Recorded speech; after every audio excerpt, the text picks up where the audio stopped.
All right, Cage Side Press, UFC Vegas 88, March 16th. And on the card, Chad Anheliger. Chad, how we doing, man? Great to talk to you. Hey man, I'm feeling awesome, feeling ready to rock and roll. Can't wait for the fight. So something I noticed is last time you said you're thinking about going down to flyweight, and this fight is bantamweight. Why no change? What's up with that? Love the matchup. I think it's a great matchup at 135. I was a little frustrated, to be fair, after my last fight too.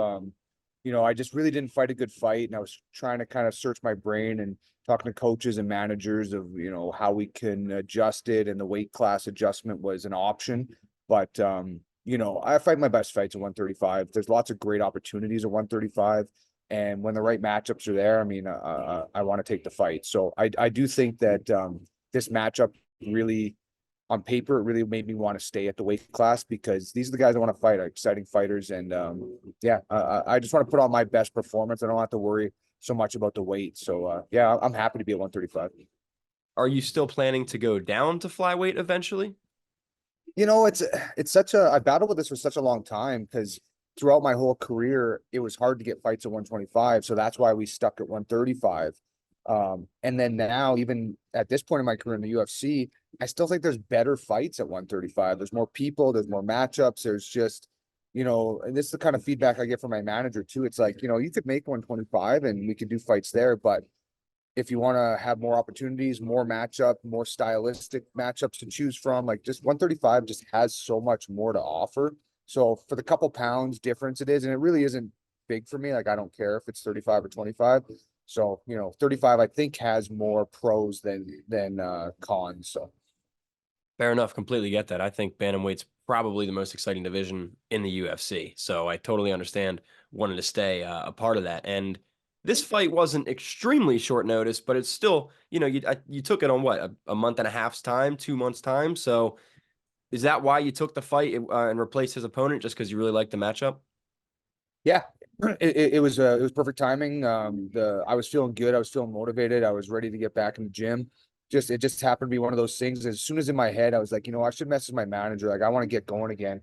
Boom, my phone dings, and he's like, "We got this." And the guy, my coach, loved the matchup. I love the matchup, so it just worked out perfect. So yeah, we're like, let's do it. And then even though this matchup's perfect, why no UFC 297? Were you offered a slot there? Were you disappointed? No, that was just bad timing. I wasn't even going to be ready at that time. My fight in November was too close. It just didn't work out. And there's benefits to doing that and fighting locally and fighting on the big cards. I always want the fans there, so that's a big part of it. But where it is, I don't really care. Forgot to unmute myself. But so on the hot seat lately, a lot of people have been talking about the Apex, and I mean it's been a discussion, a point of discussion for years. But now I feel like some people are really like, okay, we're ready to get out of the Apex. And personally, I like the Apex. I think if you threw in some extra seats, it would go a long way. But what are your thoughts on the Apex? Like, do you mind fighting there? I know you like the fans. Would you prefer it elsewhere? I mean, I don't have a whole lot to compare it from. I only had one fight with the UFC that wasn't at the Apex so far, but it was 10 times better. So that's really the only comparison I have. And I loved the crowd. I loved the energy. It motivates you. It makes you want to fight better, harder. It brings the emotions out. It just amplifies what we already do. So yes, there's benefits to fighting the Apex. It kind of just feels like a job. You're just going into your gym, doing your work and going home. There's pros and cons to that, but this is what we're here for, man. We want the risk reward. I want to be out there in front of the people fighting. So yeah, I'm always going to prefer to get that live crowd. Plus, I got friends and family and supporters. They want to be there and watch. It's hard when everybody's asking me if there's a way they can get watch, and they just can't. There's nothing I can give them for the Apex. So yeah, I'm a big fan of the crowd for sure. I was talking to Corey McKenna yesterday, and she said tickets are like $4,000 for the Apex or something. It's like, dude, who's buying their family Super Bowl tickets? You know what I mean? Yeah. Like, that's crazy. Yeah. Yeah, it's just too much. I mean, maybe later in my career that's possible, but it ain't right now. So, Yeah, well, later in your career, you won't be fighting in the Apex. You'll be selling out arenas anyways, my I man. hope. And we'll get into Pompos, your opponent, in a second. I've talked to Pompos several times. He's a pretty good dude. But he trains out of Longo Weidman, one of the most notorious gyms in the world. And I guess my question here is, you obviously own Champions Creed. So going up against a gym like Law MMA, what can you tell people that your gym brings? Because it's not that you guys are any less than them, but you're not as well known. You're a smaller team. So I guess just describe your guys' vibe and how it's going to be able to compete so well against this big gym. You know what I mean? Yeah, I'm glad you brought it up because I do think we have a secret sauce for that. I mean, our team at Champions Creed has been so well developed that we all understand our part of the team and what it takes to be part of that team. We don't let anybody walk in and join our team. I don't care how much money you come in with. If you want to pay, our MMA team is not part of your gym membership. If you want to be part of that, there's a lot of things you have to prove to us, things you have to do, qualities you have to have, including skills you have to have. And then for our training and our sparring and our MMA technique days, there's a lot of things that need to be done to be part of that team. So I really believe that's what pushes our team to do so well is that we don't need anybody else. We don't want anybody else. We want people that want to be a part of what we're doing. And it just makes for a way better synergy. I get a lot out of it. Our teammates get a lot out of it. Our guys get a lot better. As a example in Calgary, there's only ever been 3 people that made it to the UFC. All 3 of them are from Champions Creed. There's just no, one. It's like one time's a fluke, 2 times is like a coincidence, 3 times is a habit. That's what we do. We're building, and we got a lot of guys in the pipeline right now that are very, very skilled and just need to build their record up enough, and they'll be ready for the big show too. So we'll be the big gym pretty soon, and it's because of the dynamic that we create in the team for sure. And then you're taking on Pampos Gregorio. Rolls off the tongue nicely. What are your thoughts on him? I know you like the matchup a lot. Yeah, I just know he fights exciting. He fights hard. The striking matchup is what has me really excited because I feel like I can get what I want out of a high level striker. Get him to feel comfortable on the feet because I still think that I'm going to have the advantage there. But I have the advantage everywhere. I mean, I've got almost double the MMA fights that he has too. I know he's fought some high level kickboxing, Muay Thai, but it's not MMA. And my experience is really going to come into play. Not to mention, I mean, this will be his 2nd fight with the UFC banner. It'll be my 5th. So I've got the experience on him. And, I've already got my feet wet and, I've had some ups and downs. I didn't always have my best performances, but I got a lot of that stuff out of the way so that I can finally show how good I really am. And I think he's the right dance partner. He's tough. He fights exciting. And, man, those are the fights that just get me going, man. I think it's going to be fun. Oh, this is a great fight all over the place. I'm really looking forward to this one. And I'm actually talking to Pampos, what's today? Wednesday. I think I'm talking to him tomorrow. So whenever I do this, when I get to talk to both sides of a fight, I like to ask both fighters, any message you want me to relay? Anything you want me to tell Pampos for you? Tell him I said hi. That's an easy one. I'll say Chad said hi, but awesome. Will do. And then another question I have, how many fights do you have left on your contract if you're comfortable sharing? Yeah, this is my last fight on the current contract. So 100%. I don't pretend that that's not a real thing. I need to win this fight and I need to win it decisively. But I perform under pressure, man. It's just that's what the best comes out of me. I know it will be in this fight as well. But yeah, no denying. I need to win this fight to keep my job. I'm pretty confident about that. And I use that to fuel my training. And I'm not done, man. Like I am ready to go.